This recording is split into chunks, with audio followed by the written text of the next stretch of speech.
बिस्मिल्लाहिर्रहमानिर्रहीम। वेलकम करते हैं आपको हमारे चैनल पर। मैं अली हबीब और आप देख रहे हैं हमारा यूट्यूब चैनल। हय्या अलस्सलाह।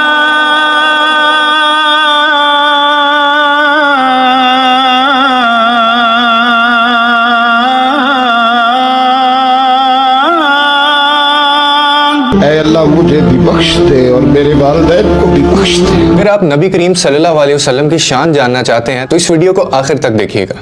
एक बार जिब्राइल अलैहिस्सलाम नबी करीम सल्लल्लाहु अलैहि वसल्लम के पास आए तो आप सल्लल्लाहु अलैहि वसल्लम ने देखा कि जिब्राइल कुछ परेशान है। आपने फरमाया कि जिब्राइल क्या मामला है कि आज मैं आपको थोड़ा गमज़दा देख रहा हूँ। तो जिब्राइल जो थे उन्होंने आगे से अर्ज़ किया कि ए महबूब, कल मैं अल्लाह पाक के हुक्म से जहन्नुम का नज़ारा करके आया हूँ और इसको देखने से मुझ पर गम के आसार नमूदार हो रहे हैं। तो नबी करीम सल्लल्लाहु अलैहि वसल्लम ने फरमाया कि जिब्राइल मुझे आप बताइए जहन्नुम के क्या हालात हैं। तो आपने अर्ज़ किया कि जहन्नुम के कुल 7 दर्जे हैं या रसूलल्लाह। इनमें से जो सबसे नीचे वाला दर्जा है ना, अल्लाह उसमें मुनाफिकों को रखेगा और उससे ऊपर वाले 6ठे दर्जे में अल्लाह ताला मुशरिकीन को डालेंगे और उससे जो ऊपर 5वां दर्जा है उसमें अल्लाह ताला सूरज और चांद की जो पूजा करते हैं उनको वो उस दर्जे पर डालेगा। और चौथे दर्जे में अल्लाह पाक आतिश परस्त लोगों को डालेंगे। और उसके बाद वो फरमाने लगे कि तीसरे दर्जे में अल्लाह पाक यहूद को डालेंगे और दूसरे दर्जे में अल्लाह ताला ईसाइयों को डालेंगे। ये कहकर जिब्राइल खामोश हो गए। और उसके बाद नबी करीम सल्लल्लाहु अलैहि वसल्लम ने पूछा कि जिब्राइल आप खामोश क्यों हो गए, मुझे बताइए कि पहले दर्जे में कौन होगा। अब जिब्राइल जो हैं वो जिब्राइल अलैहिस्सलाम कहते हैं, अर्ज़ करते हैं कि या रसूलल्लाह, पहले दर्जे में अल्लाह पाक आपके उम्मत के लोगों को डालेंगे। जब नबी करीम सल्लल्लाहु अलैहि वसल्लम ने सुना कि मेरी उम्मत के लोग जहन्नम में जाएंगे तो आप इतने गमज़दा हो गए, गमगीन हो गए कि अल्लाह के हुज़ूर दुआएं करना शुरू कर दी। और 3 दिन ऐसे गुजारे आपने कि आप मस्जिद में नमाज़ पढ़ने के लिए तशरीफ़ लाते, नमाज़ पढ़ते, हुजरे में तशरीफ़ ले जाते, उसके बाद दरवाज़ा बंद कर लेते और हुज़ूर रो रो कर उसके बाद दुआएं कर रहे हैं। तो सहाबा बड़े हैरान हुए कि ये कैसी कैफियत तारी हो गई है नबी पाक करीम सल्लल्लाहु अलैहि वसल्लम के ऊपर, घर भी तशरीफ़ नहीं लेकर आ रहे। और तीसरा दिन है कि फिर बताया गया सैयदना अबू बकर रज़ियल्लाहु तआला अन्हु को, वो गए दरवाज़े पर दस्तक दी, इस्लाम का उन्होंने सलाम भी किया लेकिन जवाब ना आया। आप रोते हुए सैयदना उमर के पास आए और फरमाया कि मैंने सलाम किया लेकिन सलाम का जवाब ना आया, लिहाजा आप जाएँ, आपको हो सकता है सलाम का जवाब मिल जाए।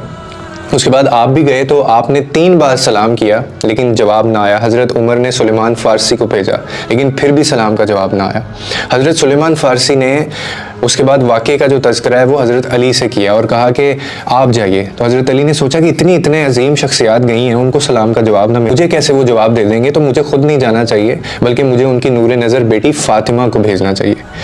तो भेजा गया उनको। आपने फ़ातिमा रज़ियल्लाहु तआला अन्हा को सब अहवाल बता दिया। आप हुजरे के दरवाज़े पे आईं और आपने सलाम किया, अब्बा जान अस्सलाम वालेकुम। बेटी की आवाज़ सुनकर नबी करीम सल्लल्लाहु अलैहि वसल्लम उठे, दरवाज़ा खोला और सलाम का जवाब दिया। अब्बा जान आप पर क्या कैफियत तारी है, 3 दिन से आप यहाँ तशरीफ़ फरमा हैं।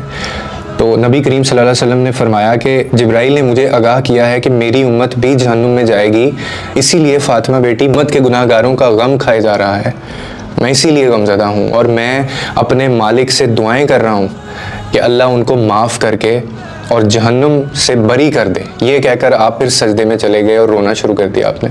अल्लाह मेरी उम्मत को माफ़ कर दे, उन पर रहम कर, उनको जहन्नुम में ना डाल, आज़ाद कर दे। और इतने में हुक्म आता है कि ऐ मेरे महबूब गम ना कर, मैं तुमको इतना अता करूँगा कि तुम राज़ी हो जाओगे। और उसके बाद आप खुशी से खिल उठे और फरमाया कि लोगों, अल्लाह ने मुझसे वादा कर लिया है कि वो रोज़े क़यामत मुझे मेरी उम्मत के मामले में खूब राज़ी करेंगे और मैंने उस वक्त तक राज़ी नहीं होना जब तक मेरा आखिरी उम्मती भी जन्नत में ना चला जाए। आप तसव्वुर कर सकते हैं कि हमारे नबी इतने शफीक और इतना गम महसूस करने वाले हैं और बदले में हमने उनको क्या दिया। अपना बहुत ख्याल रखें क्योंकि दुनिया के लिए आप सिर्फ एक शख्स हैं लेकिन अपनी फैमिली के लिए आप पूरी दुनिया हैं। अल्लाह ताला आपको सलामत रखे।